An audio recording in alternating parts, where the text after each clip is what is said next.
Earth received the transmission on an ordinary Tuesday morning.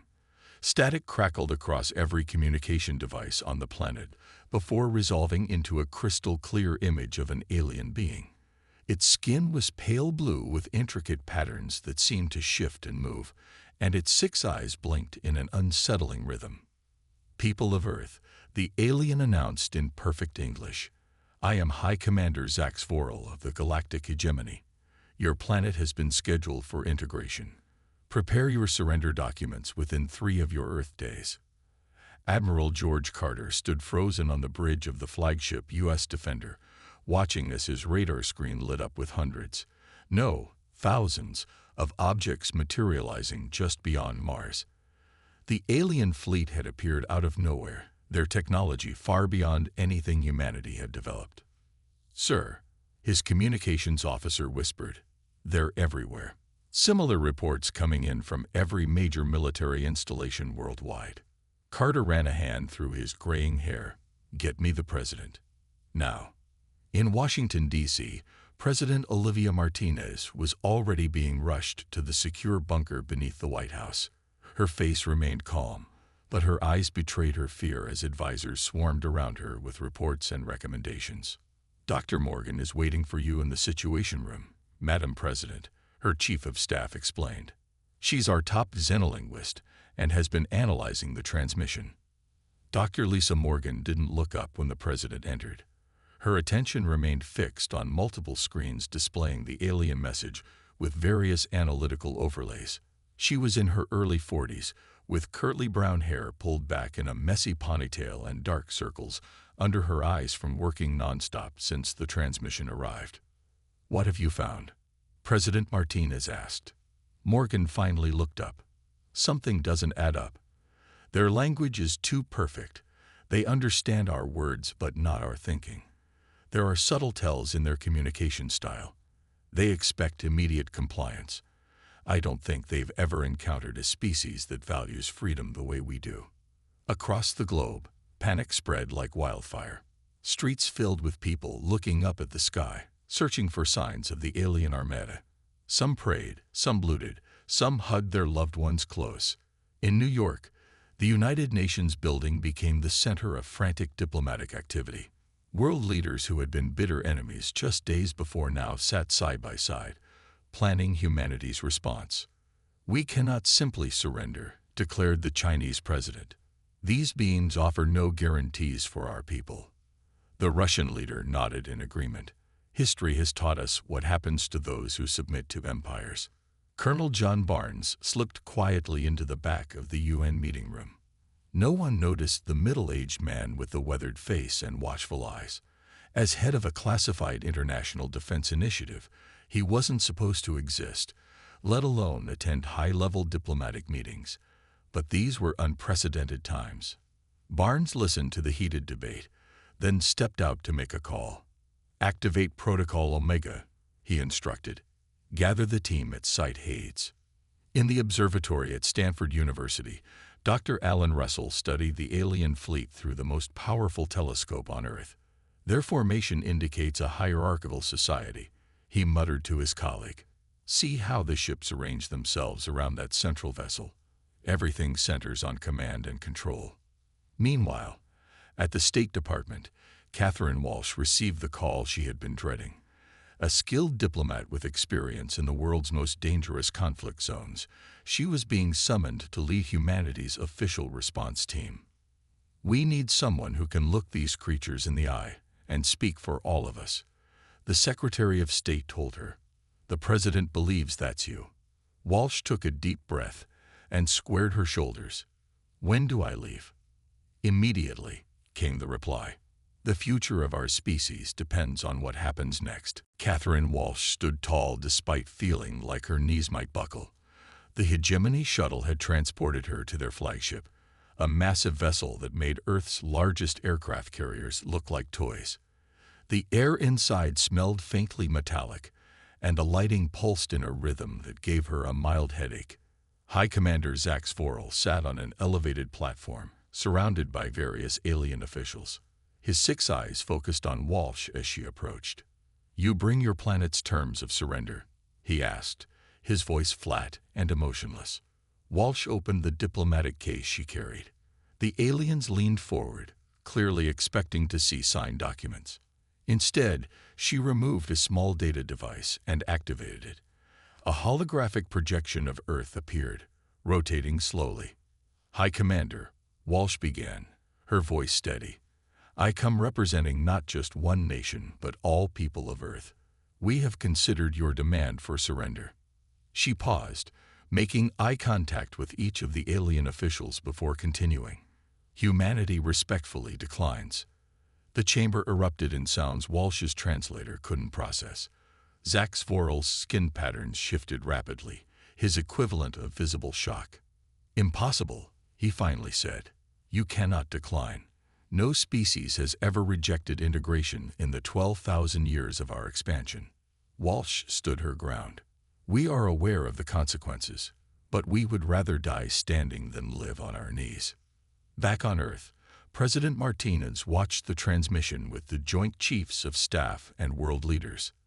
The room was silent, tense with the weight of what they had just authorized. "She delivered our message perfectly," someone whispered. On the alien flagship, Zach Svorel had regained his composure. "Your primitive species cannot comprehend what you face. We have conquered civilizations far more advanced than yours. Your defiance is unexpected, but ultimately meaningless." "Perhaps," Walsh replied, "but it is our choice to make." Zach Svorel's upper limbs made a dismissive gesture. "You have 72 of your Earth hours to reconsider before we begin planetary pacification." As Walsh was escorted back to the shuttle, she noticed something unexpected. One of the smaller alien officers briefly made a gesture that seemed almost supportive. She filed this observation away to report upon her return. Colonel Barnes didn't waste a minute after receiving Walsh's transmission. His team had been preparing for this moment since the aliens arrived. In an underground facility beneath the Rocky Mountains, he addressed the assembled Special Forces units. "The diplomats have bought us time," he announced. "Now it's our job to make the most of it." The room displayed holographic images of experimental weapons and defense systems that had been developed in secret over the past decade. "These aren't toys," Barnes continued. "They're untested and dangerous. But they're all we've got." Meanwhile, Dr. Morgan worked frantically with her team, analyzing the recorded interactions from Walsh's meeting. "Look at this," she said, pointing to footage of the aliens' reactions. "Their society is rigidly hierarchical. They literally cannot comprehend rejection of authority." Her colleague nodded. "A psychological weakness we might exploit." Morgan smiled faintly. "Exactly. And did you notice their reaction when Catherine mentioned dying on our feet?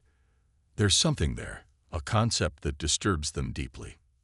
Across the globe, humanity prepared for war. Military units mobilized, civilians were evacuated from coastal cities, and long-hidden defense systems came online. Dr. Russell activated the experimental shield technology at key locations, technology that, in theory, might deflect some of the aliens' weapons. No one knew if it would work. In orbit, Commander Susan Pierce readied Earth's small fleet of space vessels. They were hopelessly outmatched, but would fight nonetheless. As the 72-hour deadline approached, Catherine Walsh delivered her final report to world leaders. "They expect us to change our minds," she said.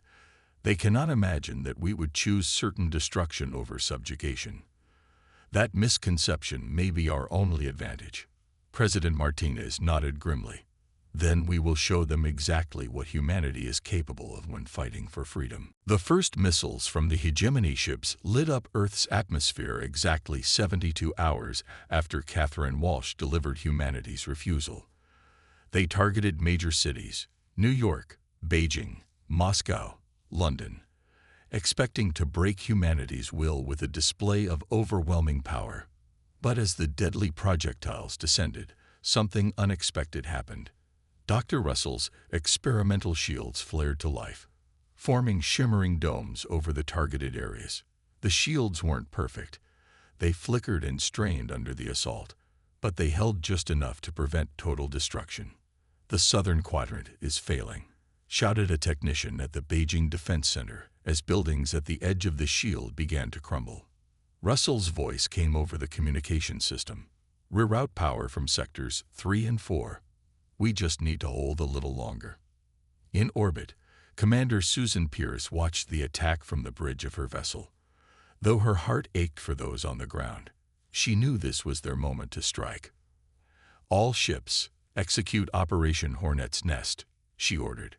Earth's small fleet of space vessels, previously hidden behind the moon, suddenly emerged. Rather than engaging the massive hegemony ships directly, they targeted the aliens' communication relays and smaller support craft. "Hit and retreat," Pierce instructed her pilots. "Never stay in one place long enough to become a target." The hegemony commanders had expected Earth to mount a conventional defense, to throw everything at their main battleships. The guerrilla tactics confused them, causing delays in their command structure. Meanwhile, below the surface of the ocean, Kevin Zhang led a team of the world's best hackers in a digital assault on the alien fleet. "Their systems are advanced but predictable," Zhang explained to his team. "They rely on patterns, mathematical sequences that repeat. Find the pattern, and we can insert our code." After hours of work, they managed to breach the hegemony's communication network. Suddenly, they could hear the aliens speaking among themselves. "The humans are not responding according to the integration protocols," one voice complained. "High Command did not prepare us for this resistance." Another voice responded with something unexpected. Perhaps the resistance was right about the core world's policies. John raised an eyebrow. "Did you hear that? There's internal division. Record everything. We need to get this to Dr. Morgan." In a daring mission over Manitoba, Colonel Barnes led a special forces team that managed to capture a small hegemony scout vessel. The alien crew was taken into custody, and Earth scientists swarmed over the ship, hungry to understand its technology. Dr. Morgan interviewed the captured aliens, utilizing her understanding of their language and culture. Most refused to speak, but one junior officer, who identified as Trell, seemed willing to talk. "Your resistance surprises us," Trell admitted. "In the hegemony, to question is to die. Many species serve not by choice, but through fear and psychic conditioning." Morgan leaned forward. "Are you saying some of the hegemony's forces are essentially slaves?" Trell's skin patterns shifted nervously. "The Felorians, my people, were the third species conquered. We have served for 9,000 years, yet in secret, many yearn for freedom." This information changed everything. Morgan immediately contacted Admiral Carter, who had been coordinating Earth's military response. "We need to reach out to these subjugated species," she urged. "They could be allies." Carter looked skeptical. "How do we contact them without the hegemony intercepting?" "Trell says there are special frequencies, used by something called the Resistance," Morgan explained. "Underground networks already exist. We just need to tap into them." As Earth's cities burned and its military fought desperately against overwhelming odds, a new hope emerged. Humanity might not need to face the hegemony alone. When Catherine Walsh received this information, she worked with Zhang's team to craft a message, not of surrender, but of alliance. Using Trell's knowledge, they broadcast on the secret frequencies. "To all who serve the hegemony against their will, Earth stands against oppression. We choose freedom over subjugation, even at great cost. If you feel the same, know that you are not alone." Within hours, they received a response. The message came from not one, but 3 different species across the hegemony's vast empire.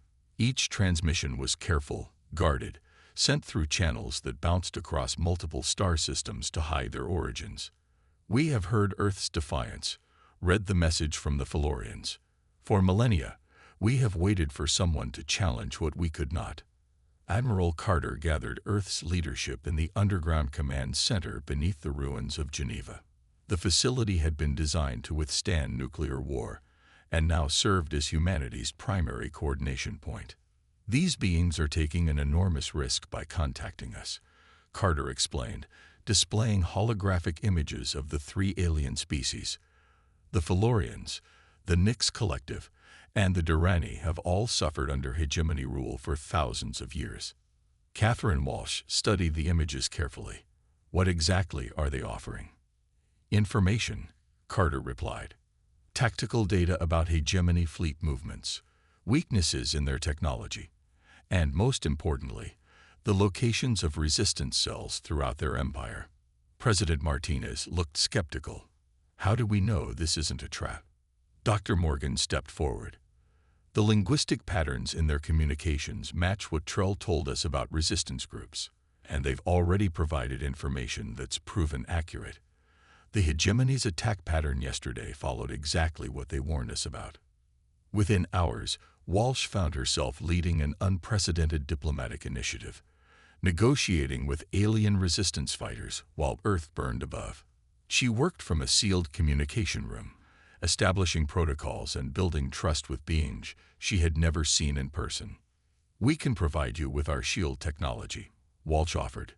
It's not perfect, but it's something the hegemony hasn't encountered before. On the screens before her, representatives of the three species conferred among themselves before responding. This exchange benefits us all, the Nyx representative finally agreed. We will share our knowledge of hegemony weaknesses. For too long, we have sabotaged in small ways. Perhaps now is the time for open rebellion. Meanwhile, Dr. Morgan and Kevin John worked feverishly on their most ambitious project yet. The alien Trell had revealed something critical. Many species in the hegemony were controlled through sophisticated psychic technology that suppressed independent thought. It's a network, Zhang explained to Colonel Barnes as they examined the data, broadcasting on frequencies that affect specific neural patterns. Basically, mind control on a galactic scale. Barnes frowned. Can we disrupt it? Theoretically, Morgan answered. But we'd need to understand exactly how different species' brains respond. And we'd need to get a transmitter close enough to their central command ships. While scientists worked on the psychic disruptor, Earth's military prepared for the hegemony's full invasion force, now approaching from the outer solar system. Admiral Carter reviewed the battle plans, which now incorporated intelligence from their new allies. Their ships are vulnerable here and here, Carter told his commanders, pointing to specific sections of the hegemony vessels. And according to the Durrani, their targeting systems can be confused by these specific emission patterns. Across Earth, weapons were modified based on this new information. In space, Commander Pierce's fleet practiced new tactics. The first test of the Alliance came when a small Felurian ship, supposedly on a routine patrol for the hegemony, accidentally strayed into Earth's orbit with crucial intelligence about the main invasion fleet. The ship's commander risked everything to deliver detailed scans of the hegemony's central command vessel. Using this information, Earth forces and their hidden allies prepared for a coordinated strike. The plan was audacious, perhaps suicidal, but it was the best hope for both humanity and the billions of beings suffering under hegemony rule. Catherine Walsh addressed the combined human-alien planning team from her secure bunker. Today we demonstrate something the hegemony cannot comprehend, she said. Different species from different worlds, choosing to stand together against tyranny. Not because we are ordered to, but because we choose to. As the massive hegemony invasion force entered the inner solar system, humanity and its new allies prepared to make their stand. The battle began in the cold expanse near Jupiter's orbit. The hegemony's main fleet, over 500 vessels ranging from massive dreadnoughts to nimble fighters, advanced in perfect formation toward Earth. Their commanders were confident. This would be a simple operation to crush the rebellious humans once and for all. They were wrong. Commander Susan Pierce watched from the bridge of her flagship as the enemy approached. Her fleet was vastly outnumbered, but positioned exactly according to the plan. All ships, maintain position, she ordered. Wait for my mark. The hegemony vessels entered the designated zone, and Pierce gave the command, execute formation thunderstorm. Earth's ships suddenly split into dozens of smaller groups, each targeting specific vulnerabilities in the hegemony formation. The aliens tried to adjust, but their rigid command structure slowed their response. "They're targeting our forward shields," a hegemony officer reported to High Commander Zaxvorel. "Standard defensive patterns are ineffective." Zaxvorel's skin patterns darkened with anger. "Impossible. These primitives cannot understand our technologies well enough to—" He stopped suddenly. "We have been compromised. There is a traitor among our subjected worlds." On Earth, Dr. Lisa Morgan and her team worked frantically in a fortified laboratory. The Psychic Disruptor, a device built using both human and alien technology, was ready but untested. "If this works," Morgan explained to the president through a secure channel, "it should break the hegemony's control over millions of beings serving on their ships. If it fails, we're dead anyway," President Martinez finished. "Do it." Morgan activated the device. At first, nothing seemed to happen. Then Kevin Jong pointed to his monitoring station. "We're getting signals, thousands of them. The enslaved crews are responding." Across the hegemony fleet, chaos erupted. Crew members who had served under psychic compulsion for generations suddenly found themselves free to think independently. Some collapsed in confusion. Others turned on their hegemony masters. On 12 different worlds throughout the galaxy, similar devices, smuggled into place by resistance fighters, activated simultaneously. The carefully constructed hierarchy of the hegemony began to crumble from within.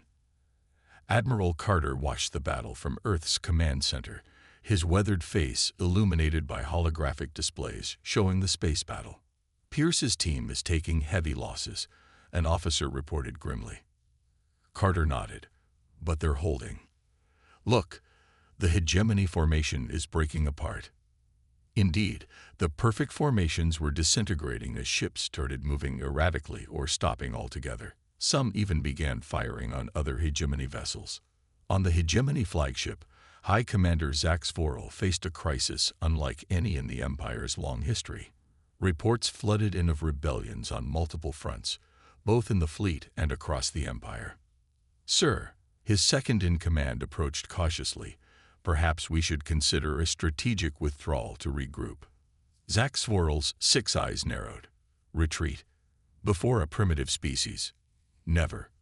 What he didn't see was his officer's hand moving toward a weapon. Throughout the command ship, similar scenes played out as officers who had secretly harbored resentment for centuries saw their opportunity. Catherine Walsh coordinated the diplomatic aspects of the rebellion from her secure communication center. Messages poured in from across the galaxy. Other species inspired by Earth's stand were rising up against their oppressors. "The Durrani have seized control of 3 hegemony outposts," an aide reported. "The Nyx Collective has disabled the control centers on their homeworld." Walsh nodded, exhausted but determined. "Send them our support, and prepare a broadcast to the entire hegemony network." Minutes later, her face appeared on communication devices throughout the hegemony fleet. Many of the confused, newly freed crew members saw a human for the first time. "To all beings serving the hegemony against their will," Walsh began, "Earth stands with you. Today is the day we all choose freedom over tyranny. You are not alone in this fight." As the battle raged around Jupiter, the balance of power in the galaxy shifted.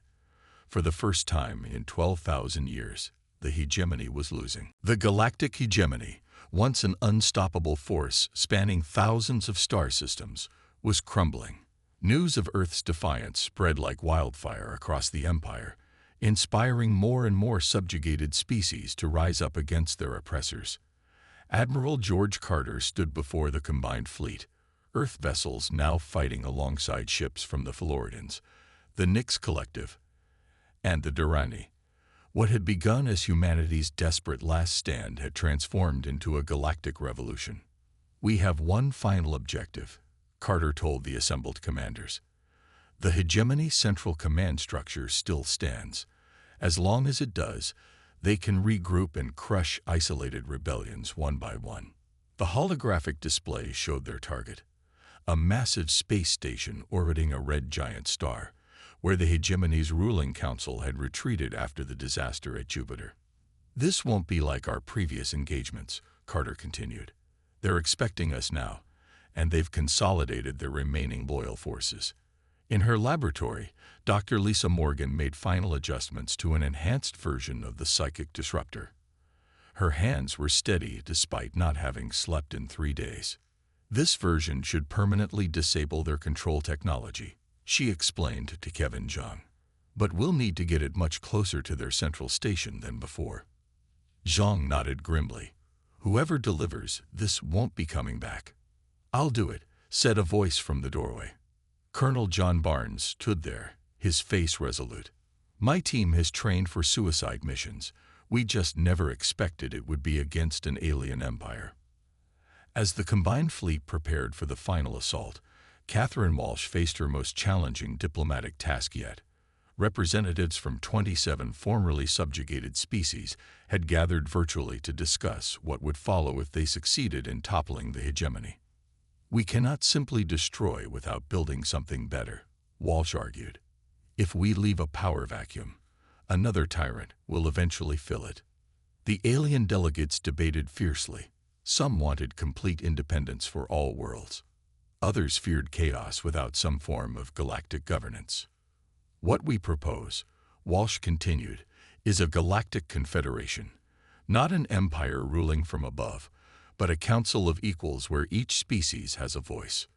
While diplomats planned for victory, the final battle began. The combined fleet engaged the hegemony's remaining forces in a massive confrontation. Earth ships, though less advanced, fought with unpredictable tactics that confused the enemy. The recently liberated species knew the hegemony's weaknesses and exploited them ruthlessly. Commander Susan Pierce led the main assault force, creating a diversion that allowed Colonel Barnes and his team to approach the station in a captured hegemony vessel. We're approaching the outer defensive perimeter, Barnes reported quietly. So far, our stolen identification codes are working. Dr. Russell, monitoring from Earth, responded. You'll have exactly 47 seconds between when you activate the disruptor and when their systems detect it. That's your window to reach the central chamber. Barnes acknowledged the message and turned to his team.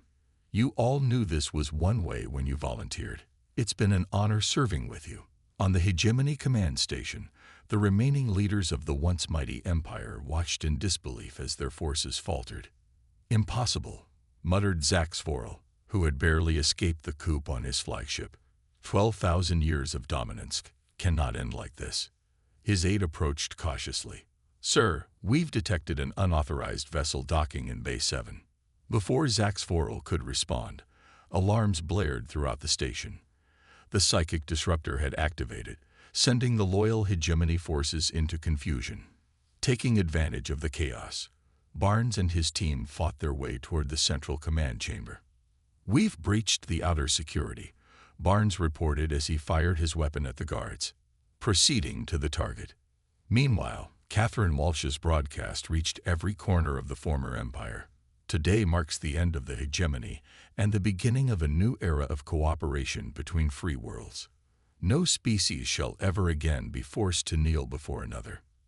Colonel Barnes and his team reached the command center, facing the hegemony leadership for the first time. Zaxvorel stood defiant, his 6 eyes glaring at the human intruders. Your empire is finished, Barnes stated simply. Surrender now. For a moment, it seemed Zaxvorel would fight to the end. Then, looking at the determination in the human's eyes, he slowly lowered his weapon. In 12,000 years, he said quietly, no one ever simply said, no to us. How could something so small bring down something so vast? Barnes smiled grimly.